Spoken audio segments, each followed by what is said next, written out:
गणित शास्त्र में आपका स्वागत है। कल की क्लास में हमने पढ़ा था कि रिलेशन क्या होता है और रिलेशन कितने प्रकार के होते हैं, रिफ्लेक्सिव सिमेट्रिक ट्रांजिटिव रिलेशंस क्या होते हैं, जो इम्पोर्टेंट है वो बार बार पूछा जाता है। और आज हम सॉल्व करेंगे एक्सरसाइज 1। देखिए यहाँ पे मैंने लिखा है एक्सरसाइज 1.1 जो रिलेशन पर बेस्ड है और इसके सारे क्वेश्चन लाइन बाय लाइन हम लोग सॉल्व करेंगे। देखिए यहाँ पे पहला क्वेश्चन दिया हुआ है कि determine whether each of the following are reflexive symmetric and transitive. हमारे पास क्या करेगा, देखिए यहाँ पे क्वेश्चन नंबर 1 में क्या दिया है, क्वेश्चन फर्स्ट है ये, relation R in the set A 1 2 3। ये 3 डॉट्स का मतलब होता है कि इसके बीच के नंबर में इंसर्टेड है 13,14 तक। इसके बाद से रिलेशन देगा और रिलेशन क्या कह रहा है कि यहाँ पे वो एक्स वाई इस रिलेशन आर में जा रहे हैं जो 3x माइनस वाई करने पे 0 हो जा रहे हूँ। इसका मतलब अगर मैं यहाँ x इक्वल टू 1 रखूँ और y इक्वल टू 3 रखूँ तो आप देखिए 3 इंटू 1 और माइनस 3 इक्वल टू 0। इसका मतलब 1,3 जो होगा वो कहाँ जाएगा, R में जाएगा अकॉर्डिंग टू दैट कंडीशन। मतलब ये जो एलिमेंट आएगा 1 3 और ये कहाँ से आया है, देखिए जब A क्रॉस A हम करेंगे तो वहां से जो हमारा कार्टेशियन प्रोडक्ट का सेट आएगा और उसमें से कुछ जो छांट के रखा जाता है that will be the relation. और उसमें से कौन से यहाँ रखे जा रहे हैं जो इस वाली प्रॉपर्टी को सेटिस्फाई कर रहे हैं। ठीक है, अब हमें ये बताना है कि जो ये रिलेशन है क्या ये रिफ्लेक्सिव है, सिमेट्रिक है, ट्रांजिटिव है या नहीं है, ये हमें बताना है चेक करके। तो सबसे पहला काम मैंने आपको बताया था कि अगर किसी फंक्शन को चेक करना है कि वो रिफ्लेक्सिव है कि नहीं है तो हमारा सबसे पहला टास्क क्या होगा कि जो भी एलिमेंट सेट का हो उसका सेम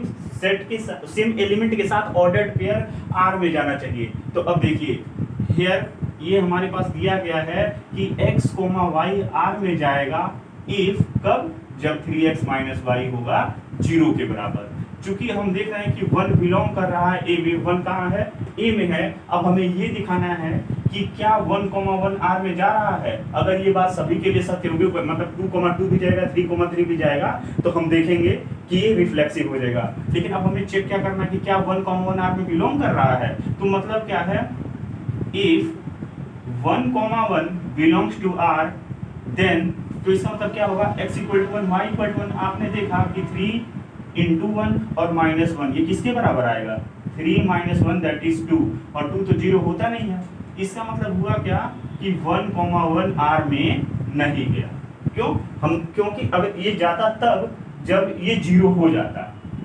कब 1,1 आर में जाता, if 1,1 belongs to R then this becomes 0। लेकिन आपने देखा कि ऐसा नहीं हुआ, और चूंकि 1,1 ही नहीं हुआ, मतलब एक मुझे ऐसा एलिमेंट मिल गया कि जिसके करस्पॉन्डिंग 1,1 आर में नहीं जा रहा है, तो हम यहाँ लिख देंगे आर इज नॉट रिफ्लेक्सिव। इसका मतलब जो रिलेशन दिया गया है ना वो रिफ्लेक्सिव नहीं है।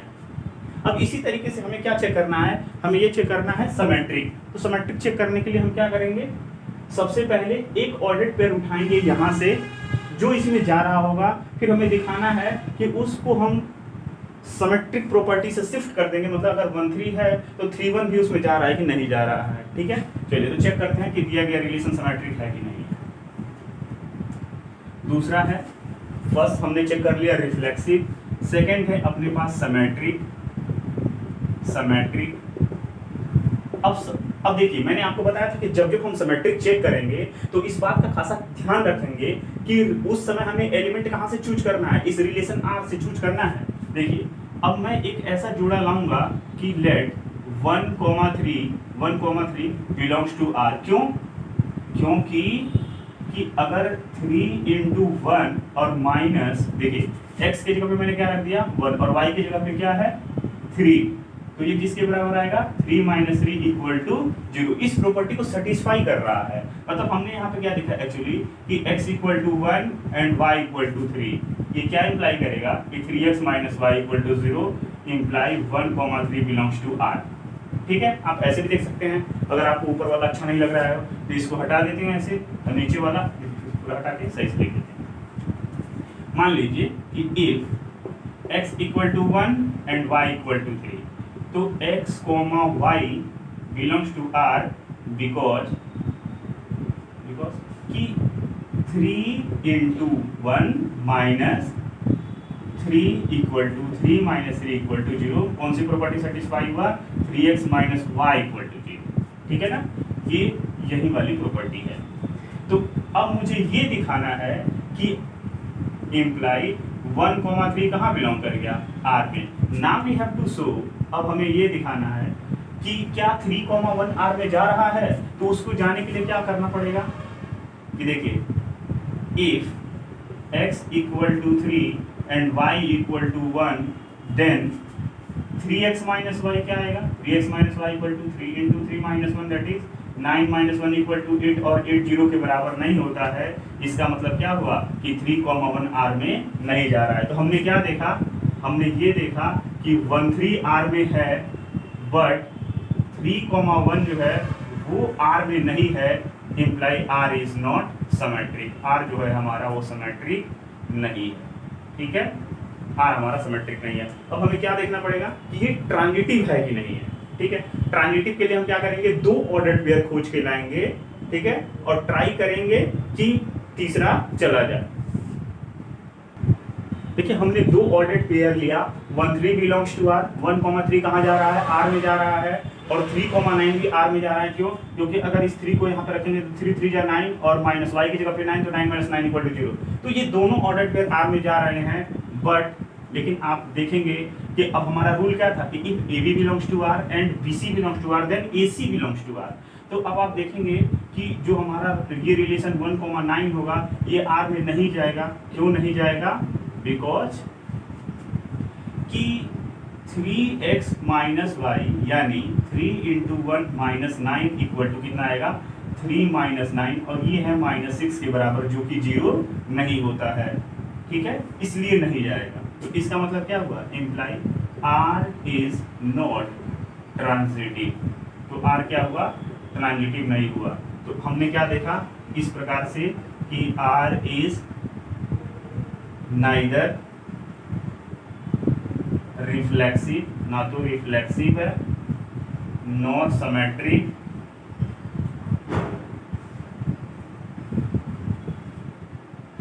And not transitive. तीनों ही नहीं, ना तो रिफ्लेक्सिव है, ना सिमेट्रिक और ना ही ट्रांजिटिव है। चलिए नेक्स्ट क्वेश्चन देखते हैं। देखिए अब हमारे पास नेक्स्ट क्वेश्चन है फर्स्ट का second, relation R in the set n of natural number is defined as. हमारे पास देखिए 2 चीज हमेशा दिया जाएगा, एक सेट A, तो हमारा यहाँ पे A क्या है, set of natural number, natural number, और R जो है वो यहाँ दिया गया है, जो हमारा R है सोल्यूशन में लिख लेंगे ऐसे कि R जो है हमारा वो y equal to x plus 5 है एंड x किससे छोटा है, 4 से। तो नेचुरल नंबर स्टार्ट कहाँ से होता है, 1 से। इसका मतलब x की कौन कौन सी वैल्यू हम ले सकते हैं, x की वैल्यू हम ले सकते हैं 1 2 3, 4 नहीं ले सकते हैं क्योंकि x 4 से छोटा है।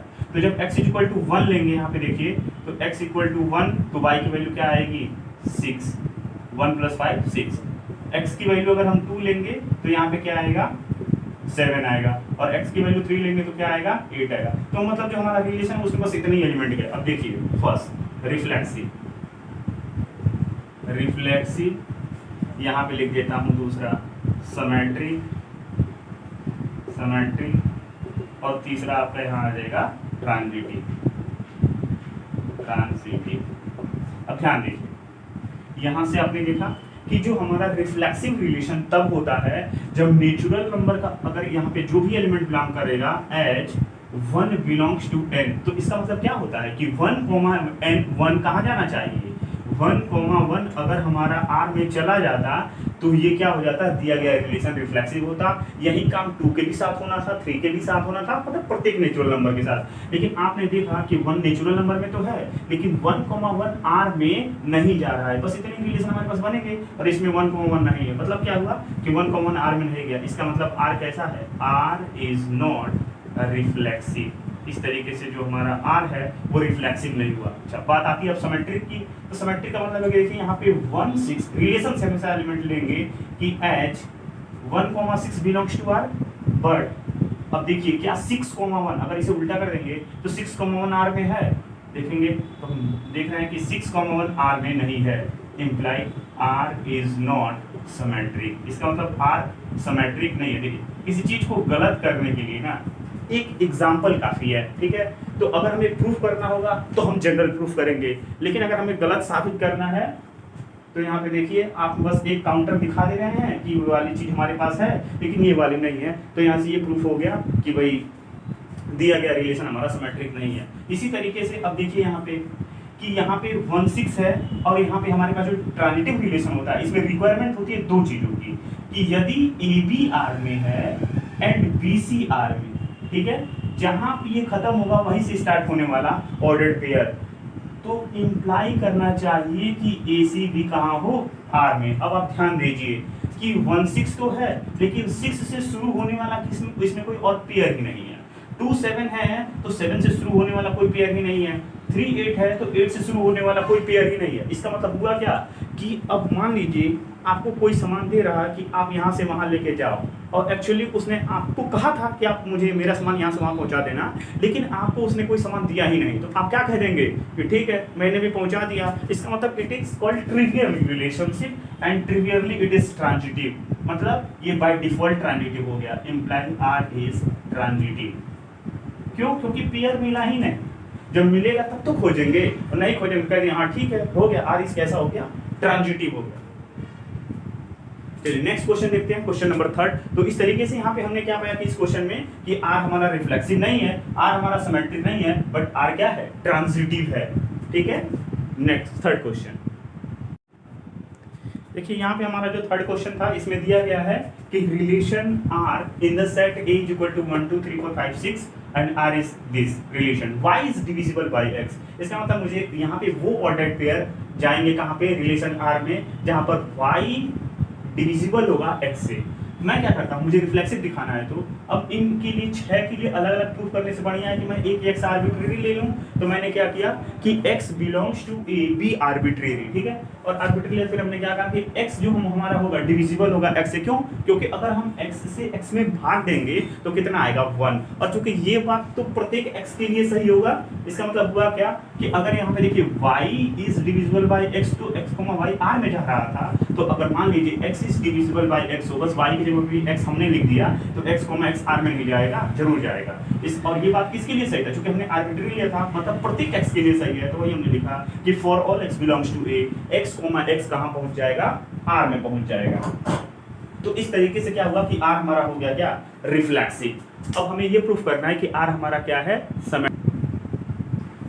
R अगर हमारा अब सिमेट्रिक है तो हम क्या करेंगे, लेट एक हम एलिमेंट लेंगे, मतलब ऑर्डर्ड पेयर एक्स वाई। क्या दिया है कि एक्स वाई अगर R में जा रहा है तो इसका मतलब क्या होगा, y is divisible by x। लेकिन मान लीजिए मैं आपको एक छोटा सा एग्जांपल दिखा रहा हूँ कि जहाँ पे मान लीजिए h 2,4 है, ठीक है, y is divisible by x कह रहा है, 2,4 किस में जाएगा, R में जाएगा।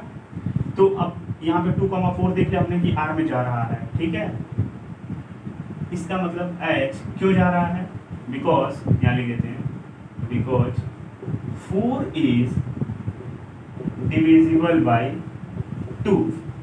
अब आप ये बताइए,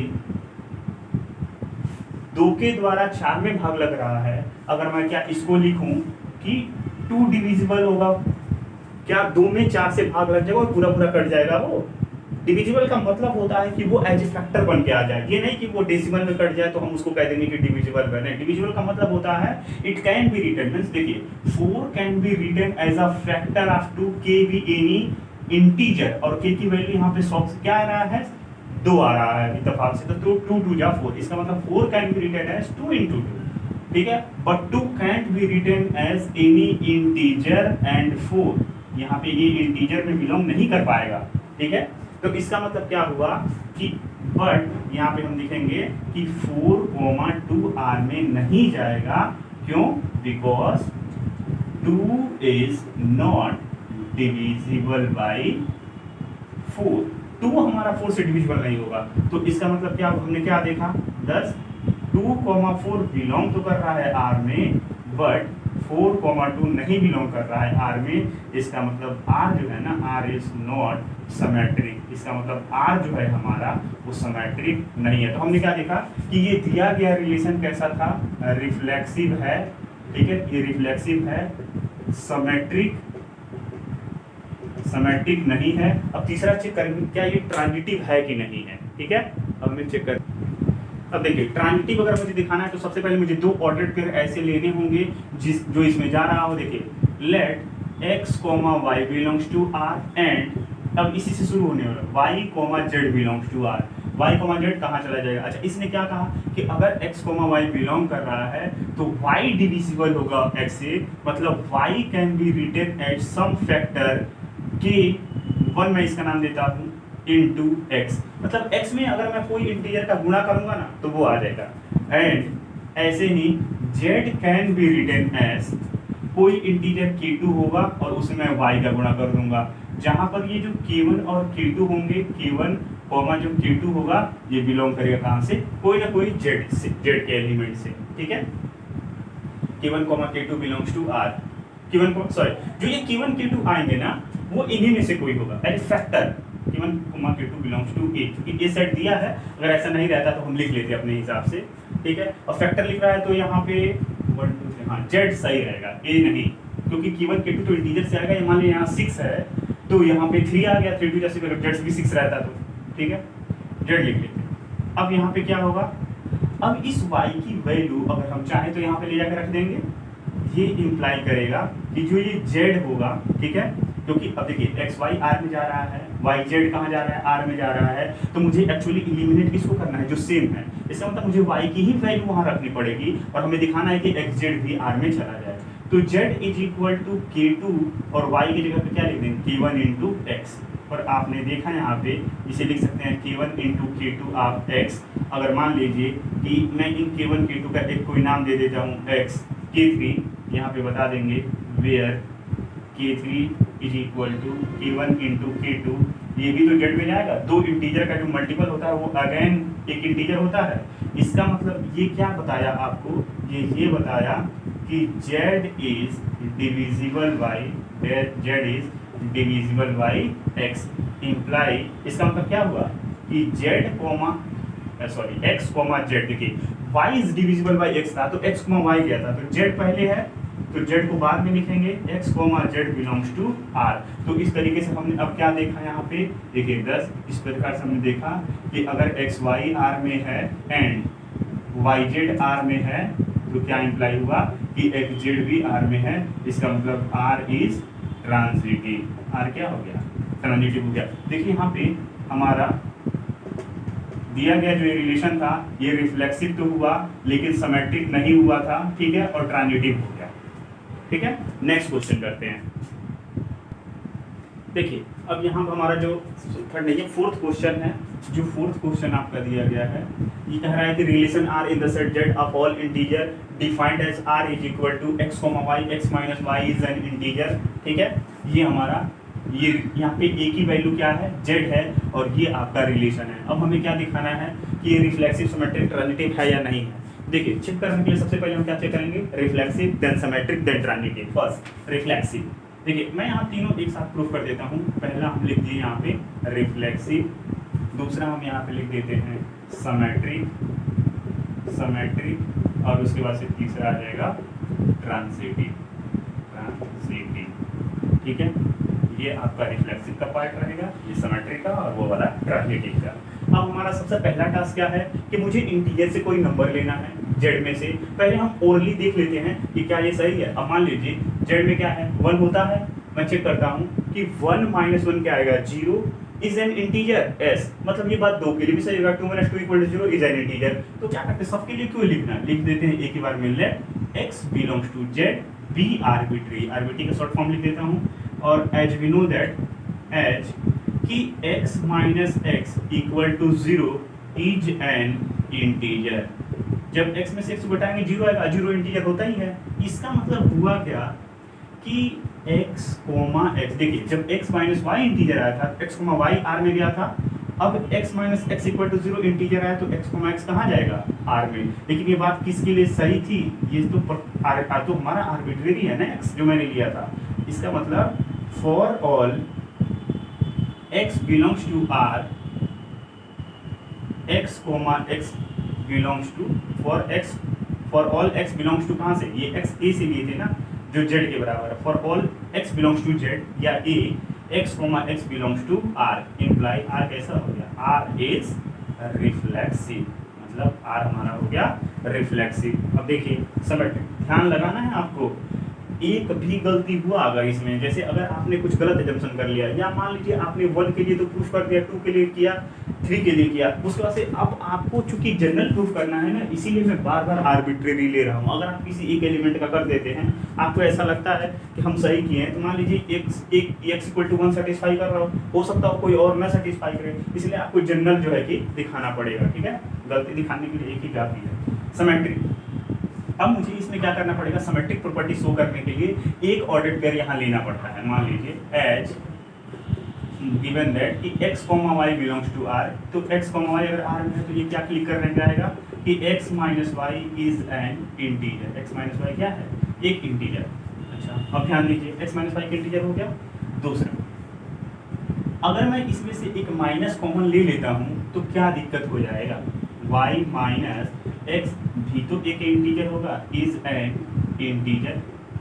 भाई y माइनस एक्स अगर एक इंटीजर है, उसमें माइनस का गुणा कर देंगे तो भी वो एक इंटीजर रहेगा। y minus x is an integer, is an integer. और देखिए जब x कोमा y इंटीजर था तो x कोमा y कहाँ गया, x माइनस y इंटीजर था तो x कोमा y कहाँ गया, r में। अब y माइनस एक्स इंटीजर है, इसका मतलब y कोमा x कहाँ जाएगा, r में, और इसका मतलब r कैसा हो गया, r इज सिमेट्रिक। r जो है वो हमारा सिमेट्रिक हो गया। अब तीसरी बात आती है कहाँ पे, ट्रांजिटिव रिलेशन दिखाने के लिए। और ट्रांजिटिव में हम क्या करेंगे, दो ऑर्डर्ड पेयर r से लेंगे। देखिए यहाँ पे एलिमेंट कहाँ से लिए थे, z से लिए थे, z से। यहाँ पे हमने क्या किया, एक ऑर्डर्ड पेयर यहाँ से r से लिया, लेकिन जब कभी उनको ट्रांजिटिव प्रूफ करना रहेगा, मैं दो ऑर्डर्ड पेयर यहाँ से लूंगा, और वो भी इस तरीके से, लेट मैं मान लूंगा कि x, y r में है एंड y, z r में है। अब ध्यान दीजिए जहां पे ये खत्म होगा उसी से स्टार्ट करने वाला मानेंगे। अगर x, y r में है तो ये क्या बताता है कि x माइनस y कोई इंटीजर होगा। मैं मान लेता हूं ये किसी k1 के बराबर है, k1 कोई इंटीजर है ना, एंड y माइनस z भी कोई इंटीजर होगा, इसका नाम मैं k2 दे दूंगा, और बता देंगे यहाँ पे जहाँ पर k1, k2 क्या होगा, इंटीजर होगा। ये लिखने से अच्छा है कि k1 k2 मान लो और k1 k2 को z में दिखा दो। ठीक है, अब आप ध्यान दीजिए आपको एलिमिनेट किसको करना है। अब मुझे y नहीं चाहिए, x y से रिलेटेड है और y z से रिलेटेड है, तो x को z का डायरेक्ट रिश्तेदार बनाते हैं। ठीक है, अब y को एलिमिनेट करते हैं यहाँ से। देखिए y को एलिमिनेट करने का सबसे सस्ता उपाय क्या है, इसको उधर भेज दो और इसकी जगह पर जाकर रख दो। ठीक है, तो इसका मतलब हुआ क्या कि x माइनस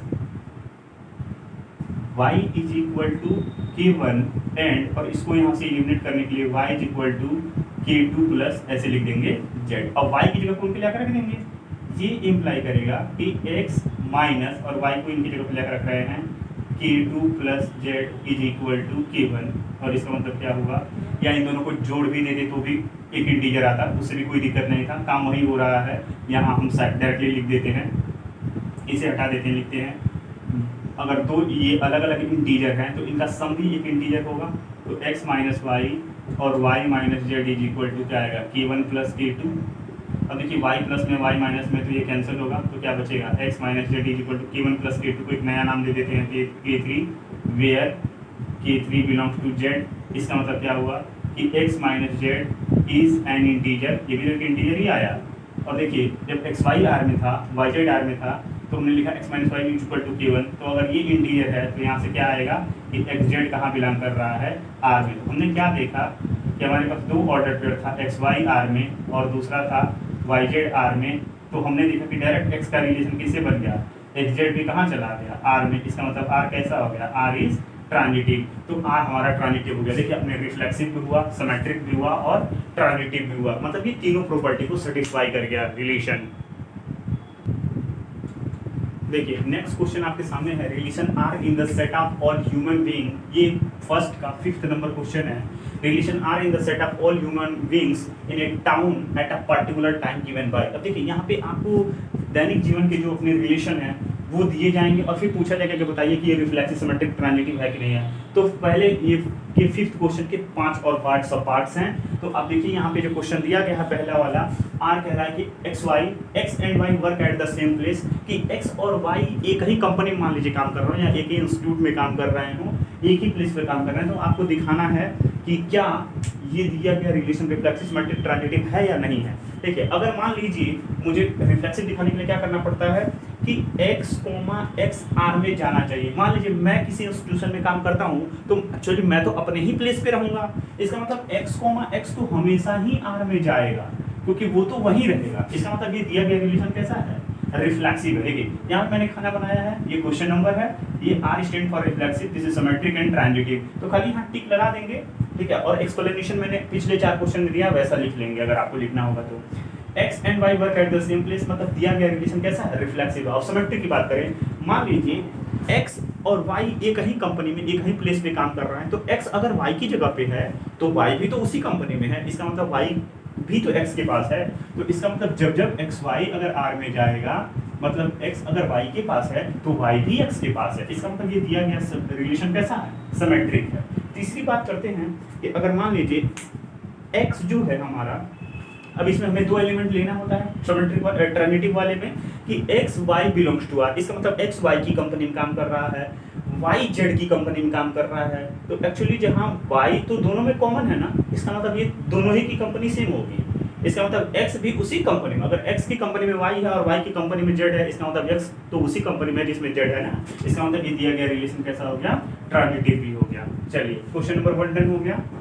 अब हम देखेंगे यहाँ क्वेश्चन नंबर 2 पे का बी पार्ट पे कि वो ऑर्डर पेयर एक्स वाई यहाँ पे आ रहे हैं जहाँ पे x and y live in the same locality. भाई चाहे कंपनी की बात करें या लोकेलिटी की बात करें, ये तो तीनों ही चीजें सेम होंगी, तो ये तीनों भी रिफ्लेक्सिव सिमेट्रिक और ट्रांजिटिव होगा। अब देखिए अब आता है ये वाला कि x is exactly 7 centimetre taller then y। अब कोई पूछ रहा है कि क्या ये दिया गया रिलेशन रिफ्लेक्सिव है, पर बताइए क्या मैं अपने आप से ही 7 सेंटीमीटर और लंबा हो जाऊंगा? मतलब ये तो पॉसिबल ही नहीं है, मैं तो जितना हूँ उतना ही रहूंगा, 7 सेंटीमीटर अपने आप से थोड़ी लंबा हो जाऊंगा तुरंत। इसका मतलब ये दिया गया रिलेशन जो है ये रिफ्लेक्सिव नहीं है। अब देखिए अब बात आएगी सिमेट्रिक की, तो सिमेट्रिक में एक एलिमेंट लेते हैं एक्स वाई, अगर आर में जाएगा इसका मतलब x is exactly 7 centimetre taller than y होगा। तो भाई एक्स 7 सेंटीमीटर लंबा है, अगर हमें शिफ्ट करना पड़ेगा कि वाई एक्स, तो वाई तो अब बड़ा हो गया तो फिर छोटा कैसे होगा, x तो छोटा ही रहेगा ना। अब इससे y से 7 सेंटीमीटर बड़ा तो नहीं हो पाएगा कभी, इसका मतलब ये दिया गया रिलेशन सिमेट्रिक नहीं है। अब हमें क्या दिखाना है, ट्रांजिटिव। x y से 7 सेंटीमीटर लंबा है और y z से अगर 7 सेंटीमीटर लंबा हो, जो हमारा कंसेप्ट है x y belongs to r and y z belongs to r, तो मान लीजिए अगर हम यही दिखा रहे हैं इसमें कि जो हमारा एक्स जेड का डायरेक्ट संबंध है, तो वो तो 7 और 7 14, एक्स से 14 सेंटीमीटर लंबा हो जाएगा ना, तो इसका मतलब ये ट्रांजिटिव भी नहीं है, तो ये तीनों नहीं है। ठीक है, दूसरा क्वेश्चन भी हो गया हमारा, तीसरा भी हो गया, चौथा कह रहा है कि x is wife of y, x जो है वो वाइफ है किसकी, y की। इसका मतलब ये बात इंश्योर कर रहा है कि x एक लेडीज है। तो अब बताइए क्या कोई लेडीज स्वयं की वाइफ हो सकती है? मतलब क्या x, x r में जाएगा? अब ये देखिए कि कोई भी या तो पुरुष हो तो स्वयं का वाइफ होगा नहीं, वो हस्बैंड होगा, और स्वयं का होगा नहीं, किसी दूसरे का होगा। इसका मतलब कोई भी व्यक्ति स्वयं का वाइफ या हस्बैंड नहीं हो सकता, किसी और का होगा। इसका मतलब कि ये दिया गया रिलेशन कैसा है, रिफ्लेक्सिव नहीं है। अगर मान लीजिए x is wife of y, तो अगर मुझे y यहाँ रिप्लेस करें कि y is wife of x, तो गलत हो जाएगा ना, y तो हस्बैंड होगा फिर। इसका मतलब ये दिया गया रिलेशन सिमेट्रिक नहीं है। अगर x y की वाइफ हो तो y हस्बैंड हुआ ना, y थोड़ी होगा, इसलिए ये कैसा रिलेशन है, सिमेट्रिक नहीं है। मान लीजिए x is wife of y, x y की वाइफ हो और y z की वाइफ हो, तो क्या x z की डायरेक्ट वाइफ हो जाएगी? पहली बात, ह्यूमन बीइंग्स के रिलेशन एग्जिस्ट नहीं करेगा, ये मतलब रिलेशन तो एग्जिस्ट करेगा लेकिन x is wife of y and y is wife of z, तो y दोनों जगह कॉमन आ रही है, या तो 2 पुरुषों की शादी एक स्त्री के साथ हुई है, इसका मतलब ट्रांजिटिव रिलेशन को एग्जिस्ट नहीं करेगा। देखिए नेक्स्ट, देखिए एक चीज है यहाँ पे, अगर हम बात करके इसे हटा देते हैं, ध्यान से सोचिए, x अगर y की वाइफ होगी तो y हस्बैंड होंगे, वाइफ नहीं होंगे किसी और की, ठीक है। तो इसका मतलब जो दूसरा वाला ऑर्डर्ड पेयर है वो एग्जिस्ट नहीं कर रहा है, और मैंने आपको बताया था कि अगर x y r में हो लेकिन ऐसा कोई YZ मुझे मिले ही नहीं R में, ये नहीं मिल रहा है। और जब तक 2 नहीं मिलेंगे तब तक हम ट्रांजिटिव नहीं कहेंगे, इसका मतलब ये ट्रिवियली ट्रांजिटिव होगा। देखिए ये बहुत अच्छा क्वेश्चन था ये समझने वाला कि अगर x जो है वाइफ हो जाती है y की, तो y हस्बैंड होगा, मैं किसी और का वाइफ नहीं होंगे, ठीक है। इसका मतलब YZ वाला पेयर मुझे मिलेगा ही नहीं, और जब YZ का पेयर नहीं मिलेगा तो इसका मतलब ये ट्रिवियल ट्रांजिटिव जो हम आपको पहले पढ़ाए थे वही होगा। इसका मतलब this relation is reflexive, neither reflexive nor symmetric but transitive, ठीक है। देखिए इसके बाद से आता है कि x is father of y, अगर x y के पिता हूँ तो कोई भी, अगर मैं मेरे से पूछा जाएगा क्या x, x R में जाएगा, भाई कोई व्यक्ति स्वयं का पिता कैसे हो सकता है, इसका मतलब ये दिया गया रिलेशन रिफ्लेक्सिव नहीं होगा। अब देखिए x y का पिता होगा, सिमेट्रिक की बात करें तो y पुत्र होगा ना x का, तो इसका मतलब ये सिमेट्रिक नहीं होगा, ये सिमेट्रिक प्रॉपर्टी नहीं है। अब तीसरा, अगर x y का पिता है और y z का पिता है, तो अब ये तो क्या हो जाएगा, दादाजी वाला रिलेशन आएगा ना यहाँ पे, पिताजी वाला तो रहेगा नहीं, तो ये ट्रांजिटिव भी नहीं है, ठीक है। तो इस तरीके से फर्स्ट के जो 5 क्वेश्चन थे वो हमारे कंप्लीट हो गए। अब बात करेंगे दूसरे क्वेश्चन। देखिए यहाँ पहले क्वेश्चन में हमने सीखा कि रिफ्लेक्सिव, सिमेट्रिक और ट्रांजिटिव को हम दिखाते कैसे हैं, और ये इसके 5 पार्ट थे और 4 क्वेश्चन मुँह और 5 इसी के सब पार्ट थे, ठीक है। ये भी क्वेश्चन हमारे डन है। तो आपने देखा कि कैसे हम रिफ्लेक्सिव, सिमेट्रिक और ट्रांजिटिव दिखाते हैं। ये हमारा पार्ट 1 था सॉल्यूशन का, एक्सरसाइज 1.1 का। अभी इसके बाद लेक्चर आपको अपलोड किया जाएगा पार्ट 2, सॉल्यूशन पार्ट 2, तो उसमें इसके आगे के क्वेश्चन डिस्कस किए जाएंगे। तब तक के लिए धन्यवाद। Very very thank you to everyone for watching.